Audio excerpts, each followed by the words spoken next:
Bienvenidos a una nueva emisión de Arte al Descubierto por TN23. Hoy tenemos a un invitado muy especial que nos acompaña en nuestro estudio. Se trata de Mendel Samayoa. Bienvenido y muchísimas gracias por compartir con nosotros. Hola Angélica, buenas tardes o buenos días.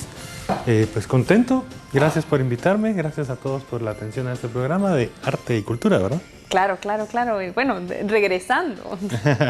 Quisiera que habláramos precisamente del tema que tenemos entre manos hoy, que es la exposición Relatos Asimétricos. Así que yo tuve la oportunidad de asistir a la inauguración y una muestra impresionante, como siempre. Quisiera que me hablara acerca de cómo se seleccionaron estas piezas o cómo se originaron.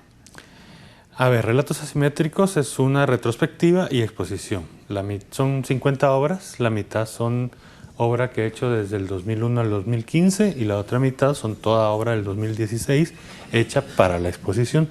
Esto se origina en el 2015. En el 2015 tuve la suerte de viajar a Londres, a Inglaterra, a exponer en una feria muy importante de Inglaterra que se llama The Other Art Fair. Y yo, pues te cuento humildemente, yo iba con mis cuadros, pero en realidad yo iba a conocer Londres porque jamás me imaginé que se fueran a vender o tal vez se vendía uno y qué sé yo, pero yo quería ir a conocer. Sin embargo, en esa feria del 2015 tuve la suerte de vender casi todo. Entonces me invitaron para 2016 de nuevo, en abril, y ya me hicieron parte del programa de la feria y pinté en vivo durante el programa. Y en la segunda edición de la feria, la bendición que tuve es que viene Gabriel Fine Arts de Inglaterra y me pide la representación, me piden consignación, obra para exponer allá. Una semana después tuve una exposición en solitario y hasta la fecha llevo 3 exposiciones en Inglaterra gracias a Gabriel Fine Arts. Esto llega a oídos del ministerio y pues el ministerio me invita a exponer en la Galería Pasaje Central del Palacio Nacional. Para mí es un gran honor porque aparte de que es la casa de la cultura más importante del país, pues está al alcance de todo el mundo porque la entrada es gratuita, entonces los transeúntes, los turistas o chicos de colegio que llegan constantemente a visitar el palacio tienen la oportunidad de ver mi trabajo. Y para un artista es bien importante que no solo se trata de vender la obra, sino de que la gente conozca tu trabajo y poderte comunicar con el pueblo, poderte comunicar con la gente que llega al Palacio Nacional. Así que así fue como se originó. Y claro, las obras que estaban en exposición tenemos ahora, de hecho, en pantalla, algunas de ellas. En principio, lo que me encantó de visitar la exposición fue esto, fue la contraposición de varios temas y de varias escenas que parecieran sacadas de un sueño, que es como un viaje que está entre lo confuso, entre un recuerdo, entre un movimiento bastante familiar, una persona que tal vez se ubica en un espacio oscuro como esta que vemos en pantalla. Y pues de hecho me gustaría hablar precisamente de las temáticas que maneja Relatos Asimétricos. A ver, en realidad como artista no tengo un tema específico ni me propongo un tema específico para una exposición. Realmente mi trabajo artístico tiene que ver más con lo intuitivo. Yo tomo un lienzo, le hago algunas texturas, le transfiero texturas de tejidos a veces y luego aplico color.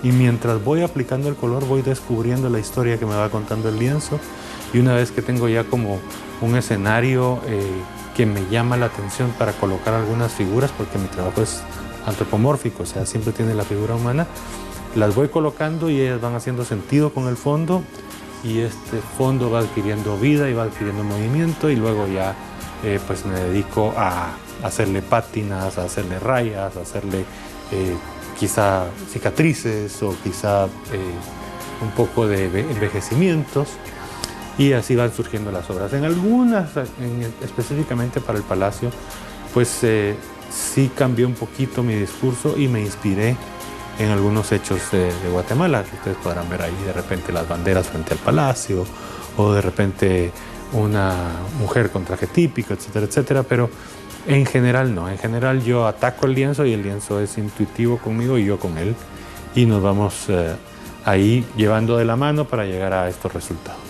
No, por supuesto, y es esa figura humana la que caracteriza precisamente a muchos de estos cuadros, es esa impresión de movimiento, son poses que probablemente habremos visto, que habremos recordado, que no son precisamente ensayadas, sino que son más espontáneas. Sí, fíjate que la posición humana, el gesto sobre todo, es algo que en mi otra faceta de cineasta he estudiado mucho durante toda la vida, porque uno como director de cine tiene que aprender del gesto humano para después reproducirlo en ciertas escenas con los actores. Entonces yo tengo toda mi vida de estar estudiando hasta el más mínimo gesto y hasta la más mínima posición de un ser humano y qué quiere decir con ello. Porque es muy diferente estar de pie con las piernas abiertas que de pie con las piernas juntas. Es diferente tener los brazos hacia arriba que tener los brazos paralelos o paralelos hacia el cielo. Si los brazos están en esa posición pero la cabeza dice otra cosa, va cambiando. Entonces ese es realmente mi principal estudio, tú lo observaste y te lo agradezco. Es el estudio de la posición con respecto a la emoción humana. La exposición y el contexto siempre generan emociones. Lo que sí que las obras son de final abierto, porque a mí me gusta más preguntar e inquietar al espectador que realmente contarle un final cerrado o una historia específica. Entonces a mí me gusta que la gente me cuente qué ve en los cuadros, me cuente la historia que ve contar, estos relatos, por eso se llaman relatos asimétricos, porque me gusta que la gente me cuente qué ve y no darle un producto ya demasiado digerido. ¿Y usted diría que la inspiración y el trabajo detrás de sus cuadros viene de la emoción o viene de la lógica? Totalmente de la emoción, es intuitivo. De hecho, pienso poco. Realmente, muchas veces cuando he tenido alumnos de arte les digo que deben practicar muchísimo todos los conceptos teóricos del arte, mucho la figura humana, mucho la proporción, mucho la composición, la teoría del color, para después olvidarse de ello y que eso quede en el subconsciente y poder manejarlo. O sea, lo has hecho tanto, que después ya está implícito dentro de tu obra. Y entonces en el caso mío trato de ser irreverente conmigo mismo y experimentar y hacerme retos y arriesgarme sin miedo. En realidad mi trabajo tiene que ver con ese desparpajo, ese soltar, ese disfrutar realmente de trabajar mis más profundas emociones y sacarlas al lienzo. ¿Y esa desfachatez es algo que se trae o es una capacidad que desarrolla el artista? Es algo a lo que se llega, porque tú al principio pues pasas por el realismo, obviamente pasas por el hiperrealismo, de repente te gusta que la gente entienda lo que estás pintando o estás dibujando, porque eso como que te da el parámetro de que lo hiciste bien. Eso es en un principio, todo artista nos pasa, que tratas de que la gente comprenda, y si comprendió quiere decir que tú lo hiciste bien. O sea, si tú al principio cuando estás aprendiendo a dibujar o a pintar haces un pez y la gente te dice qué bonito el árbol, te frustra. Sin embargo, poco a poco, a través de toda esta práctica y a través de muchos años de practicar con todas las reglas del arte, poco a poco tú vas aprendiendo a abstraer y hacer que el mensaje llegue al ser humano más allá del intelecto, que él perciba y se conmueva con una pintura sin necesidad de saber exactamente de qué estamos hablando, sino que él ve cosas. Eso ya tiene que ver con un progreso y una evolución del arte con respecto a lo que hace el artista cuando lo que quiere es que le entiendan. Por eso el título Relatos Asimétricos precisamente sugiere eso, sugiere una historia que está incompleta, que significa algo dar al artista, pero que necesariamente le propone una pregunta al espectador, ¿es así? Claro, significa algo para el artista, pero para mí no significa una cosa. Para mí cada trabajo que yo hago significa un todo. Y cada persona va descifrando qué historias hay dentro de los relatos. Y se llaman asimétricos porque yo confío mucho y me baso mucho en la teoría del Wabi Sabi, en donde te dice que nada es perfecto, nada es para siempre y nada es simétrico. Eso es en ese sentido, precisamente, esa irregularidad está relacionada con lo que me mencionaba, esa desfachatez que hay para romper con los esquemas, romper con la idea de una figura humana perfecta, de un movimiento ensayado. Nada es perfecto, nada es para siempre y nada es simétrico, dice la teoría del Wabi Sabi. En realidad es una filosofía, no es una teoría, y te da un poquito a conocer que al ser humano le gusta también, por ejemplo, hay una belleza implícita cuando tú ves una puerta descascarada O hay una belleza que a ti te conmueve cuando ves una pared en donde se nota que ha pasado mucho el tiempo, que tiene muchas capas de pintura y tiene pátina, o esos pueblitos ricos en donde dices tú, las casitas no están pintadas perfectas ni las pintaron ayer, sino que realmente hay paso de tiempo. Todo esto el Wabi Sabi lo contempla como parte de conmover al ser humano, y dentro de esto entra lo rústico, lo melancólico, lo áspero. Entonces todos esos elementos los combino para poder llegar a expresarme de la manera que a mí me gusta, que es dentro de esta filosofía, que te diga, la belleza no solo es lo perfecto. Impresionante, de verdad. Y de hecho tengo una pregunta muy particular al respecto de esa melancolía que tiene el artista. Sin embargo, se va a quedar para que regresemos después de una breve pausa. Ustedes sigan con Arte al Descubierto aquí en TN23. Estamos con Mendel Samayoa y ya volvemos.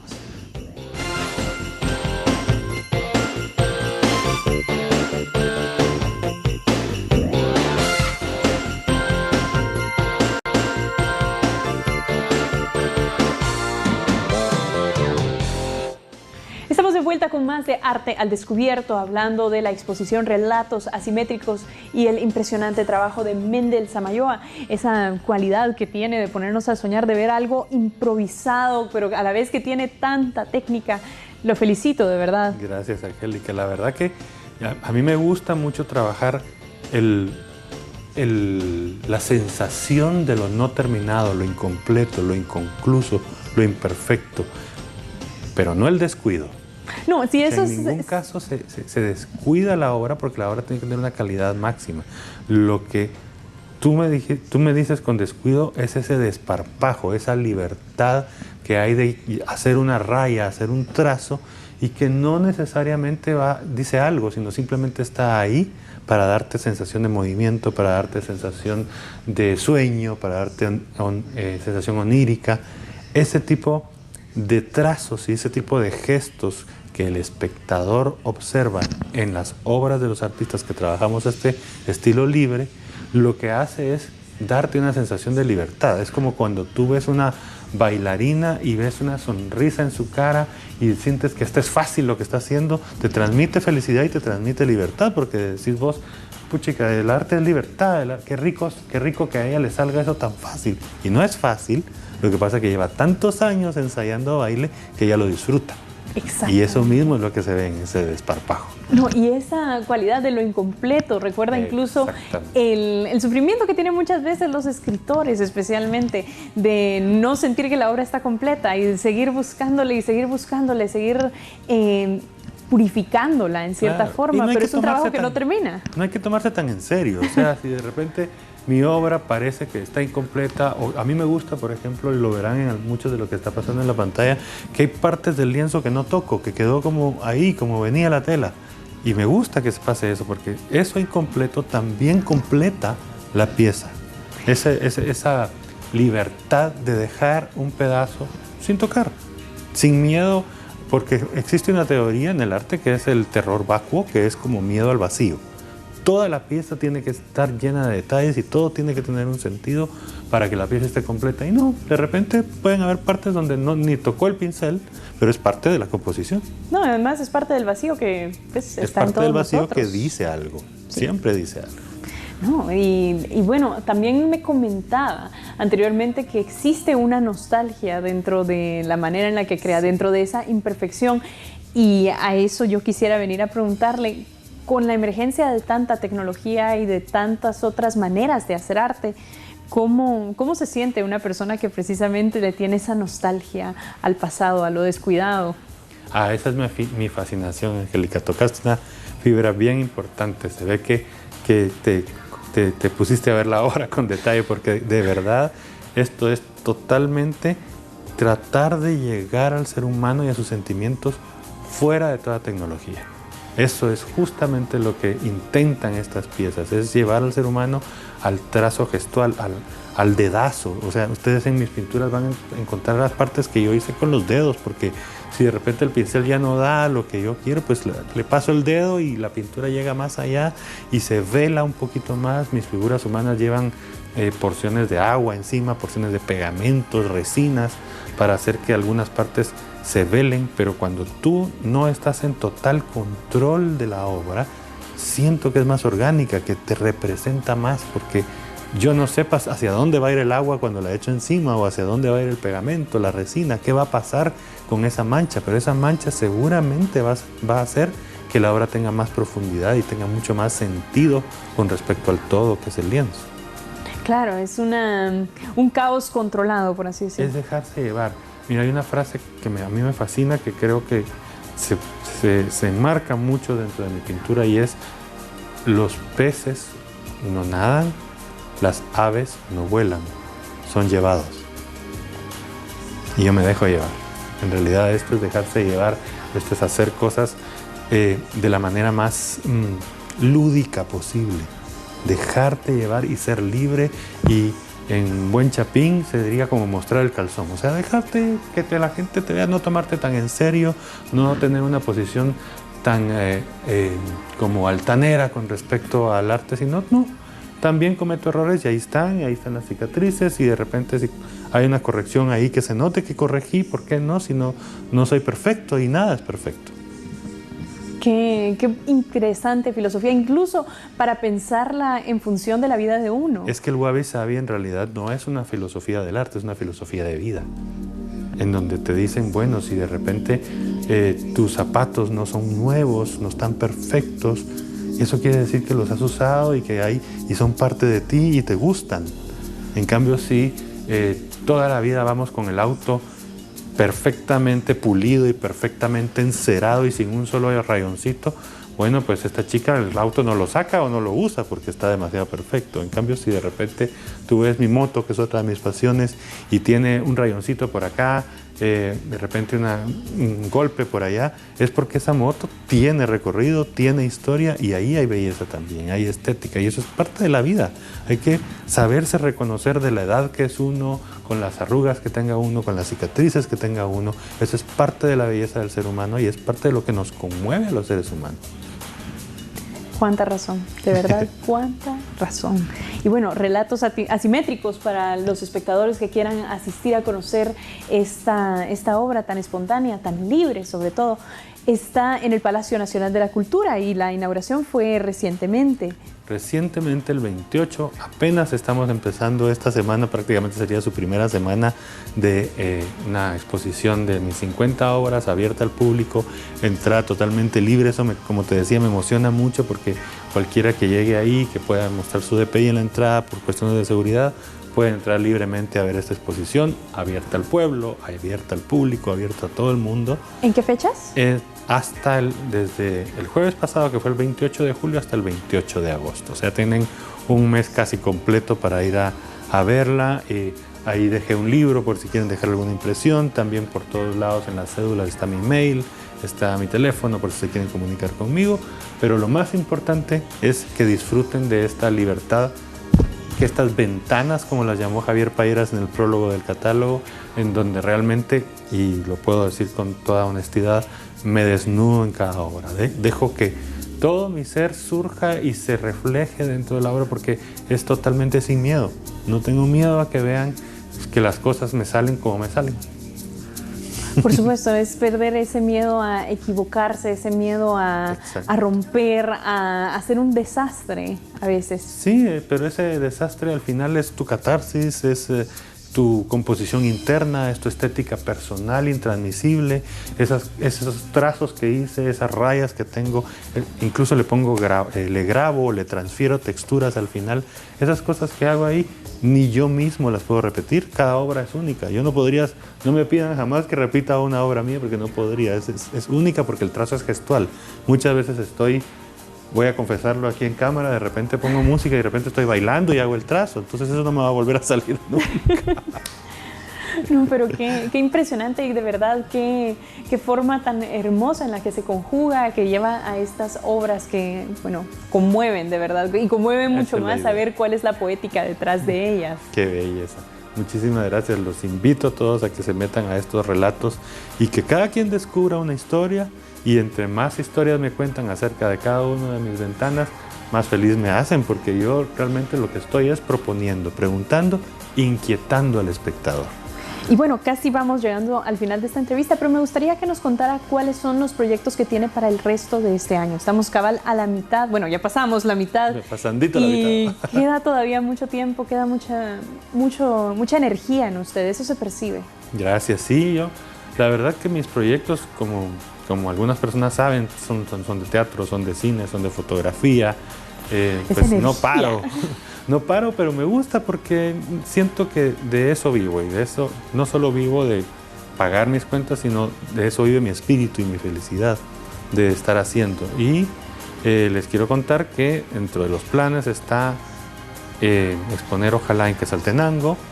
Me acaban de hablar de abrir una oportunidad en Costa Rica y la que más me emociona es que ya me pidieron el portafolio para evaluar si puedo exponer el próximo año en la Galería Nacional de El Salvador. Así que estoy muy contento, probablemente haya otro viaje a Londres también para atender las obras que tengo allá destacadas, pero en realidad estoy tratando de producir la mayor cantidad de obra posible para tener, ojalá no una, sino 2 o 3 exposiciones al mismo tiempo. ¿Y proyectos en el lado de cine o de producción? Pues tengo 2 guiones de teatro que les llamamos libretos en teatro, que estoy puliendo un poco para ver si a final de año logro colocar alguna de estas producciones en alguno de las salas disponibles. En cuanto al cine, todavía no he encontrado un porqué. O sea, yo siempre necesito como un porqué, que es el motorcito de, bueno, voy a hacer esta película porque tal cosa o para esto. Y en el cine todavía no hay un para qué. Entonces viene el teatro, viene más pintura, fotografía siempre, que es otra de mis pasiones. Y ahí vamos, produciendo todo lo que se pueda y a la orden de cualquier proyecto creativo. Pues muchísimas gracias por venir con nosotros, Mendel. Gracias por compartirnos estas pinturas tan hermosas y la filosofía tan libre que hay detrás de ellas. Y lamentablemente se nos ha terminado el tiempo, pero les agradezco mucho su sintonía a través de TN23. Y como siempre, quédense con más noticias. Relatos Asimétricos estará desde el 28 de julio hasta el 28 de agosto. Sí. Correcto. En el Palacio Nacional de la Cultura para que usted se acerque y conozca el maravilloso trabajo de Mendel Samayoa. Quédense con más noticias. Hasta la próxima.